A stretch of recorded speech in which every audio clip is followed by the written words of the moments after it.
There was a young woman who was raised in a very intense household.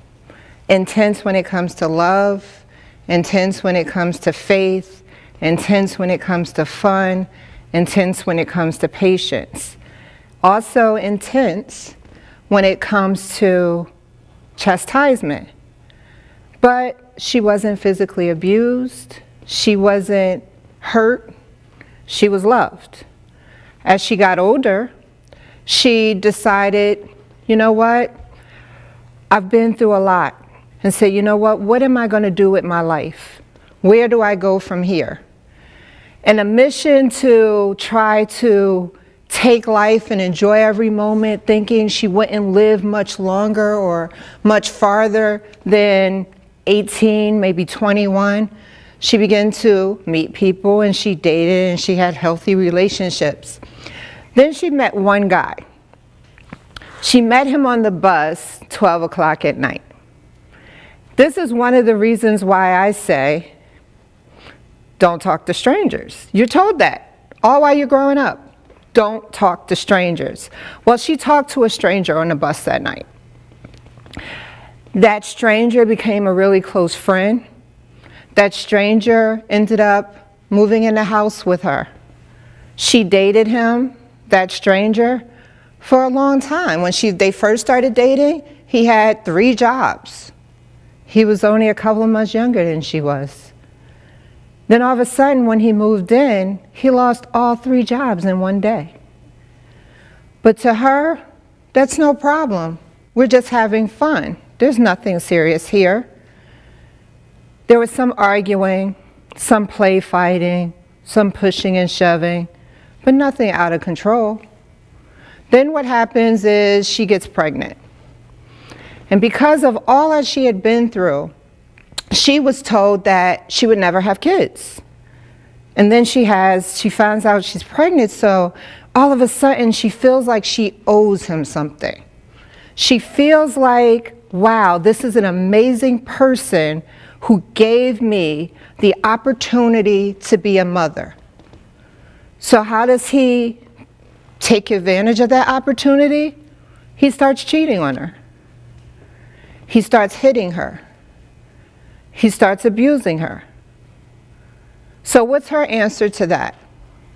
Maybe I should marry him, because he did ask.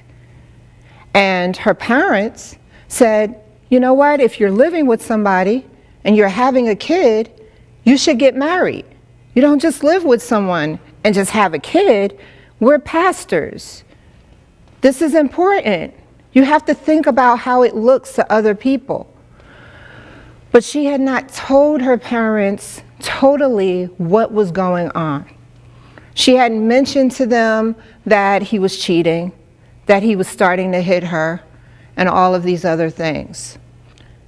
She decides over time whether she should leave, whether she should stay. Now she has 2 kids.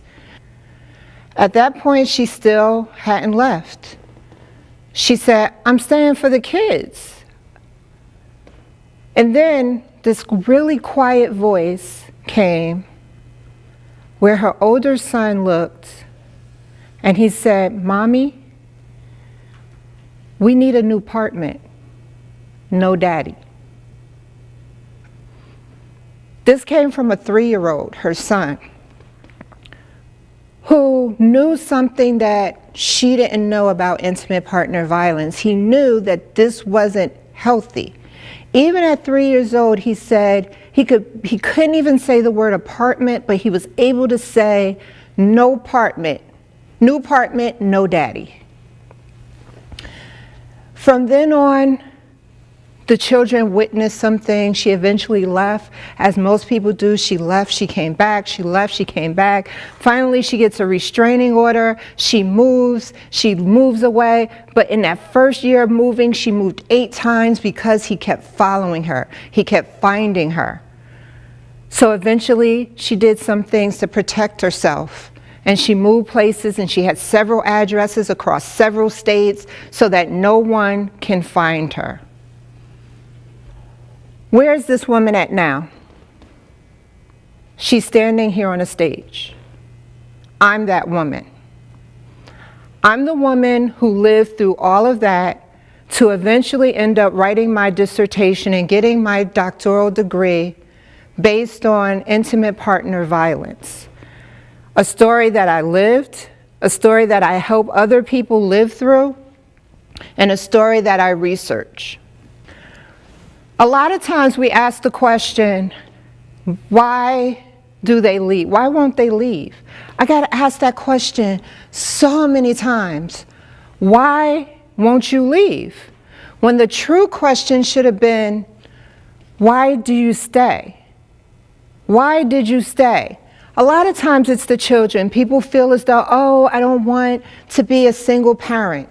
I don't want the stigma of having to raise my kids on my own, or there's some type of financial need because all of our finances are interconnected, and if I leave, how am I going to take care of myself and how am I going to take care of my kids?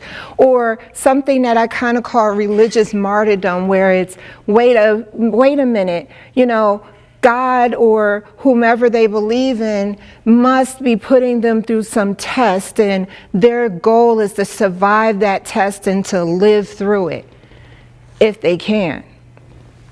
For others, it's out of fear of leaving. But then there's that fight between fear of leaving and fear of staying. For others, they might have some type of physical or mental disability. I didn't have that. But I did have a disability as far as my past. Because I had been through so much in my past, I was concerned whether anybody else would want me. And then there's privilege and status. Unfortunately, in a lot of areas, again, I didn't have this problem because I grew up in Newark, New Jersey. I grew up in a lot of urban areas, very nice homes. My parents always had a nice house. But I grew up mostly in urban areas. So, but some people say they're of a certain class or of a certain privilege that if they leave, that will expose them and make them feel as though they failed at family life. So they stay. Those are only some of the reasons. So, when it comes to law enforcement, the law enforcement response is what? Well, I found that when a minor is present on the scene, as was with mine when police responded, for the most part, police responded very well to my situation. Whenever I had a problem, it wasn't the police officer. The one time I had the problem, it was because a 911 operator gave an improper response. And she was then chastised and reprimanded for how she responded. But when a minor is present, there's an increased odds of any police action versus that of no police action. So when a minor is present, police are more likely to act than when a minor is not present, and they're more likely to act than not to act at all. When an offender is on the scene and a child is present, there's increased odds of police action rather than no action compared to when a child is not on the scene, when the offender is there. So I saw that. Being a black couple significantly reduced the odds of police action in comparison to white couples. I didn't expect to see that in my research. I expected to see that there would be an increase. But in speaking with officers of all races, of all genders, it was, well, they were just arguing. That's how black couples are sometimes. There's songs out there like Ghetto Love that's supposed to signify that that's the way black love is, and it's not. So there's a decreased likelihood of black couples actually seeing police action to white couples. The odds of dual arrest or the arrest of both partners are lower when a child is present on the scene, because officers realize that we need to make sure that the child is safe and the child is secure. We don't just lock everybody up and figure it out later.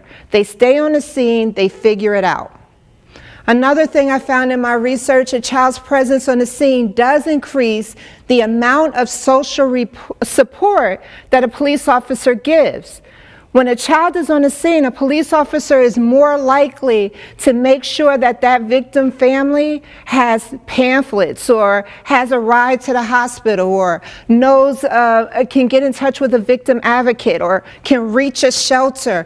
That officer is more likely to help the victim family when a child is present on the scene.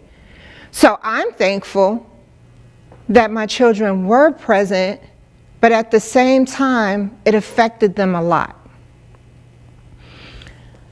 So, how did it affect them? What can you do? My children became very fearful that they'll become angry, that they'll hit people. My younger son faces a lot of challenges of fearfulness and anxiety because they were very young. They were 3 years old. But they did not realize how bad, I didn't realize how bad it affected them until I wrote my book and asked one of my older son to write a chapter.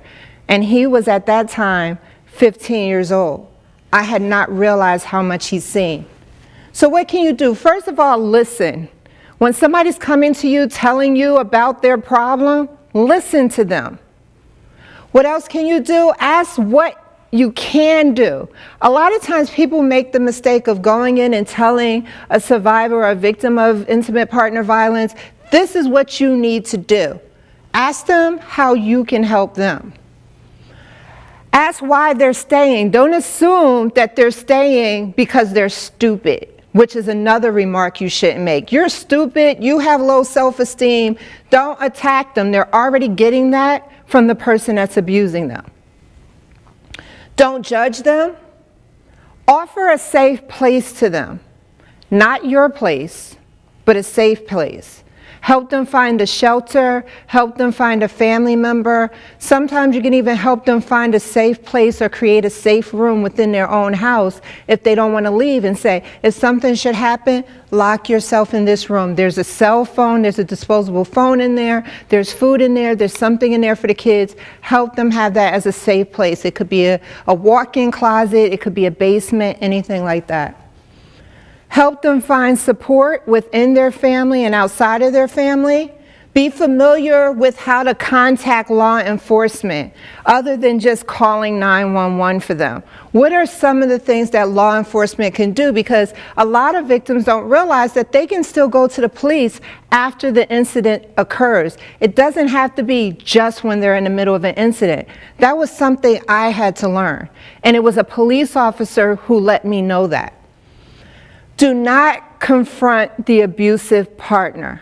A lot of times, especially in minority communities, but a lot of times the thought is, I'm going to get them. I'm going to go after them. We're going to take care of this as a family, or street justice, or no one can do this to my loved one. Don't confront the abusive partner. It can put your life in danger, and it can also put that abused partner's life in danger. The other thing is just as important as the rest. Practice self-care. Make sure you're taking care of yourself. Don't invest so much of yourself into helping somebody through their abusive relationship that you fall apart and you become stressed and you become abusive to the people in your life because you don't have the strength or capacity to make it through your own situations. So, as I conclude, I just want to let you know that my story is a story that's repeated from the lips of victims all over the country, all over the world, but not just from female victims. All the points that I've given you, keep in mind for victims that are male, for same-sex and heterosexual victims. Keep this in mind when it comes to our veterans and when it comes to our law enforcement officers that might face domestic violence or sexual assault. In other words, while that story that I told is the story that I'm standing here telling you, that story really has no face. It has no name. It has no degree behind it. It has no class level. It's everybody's story.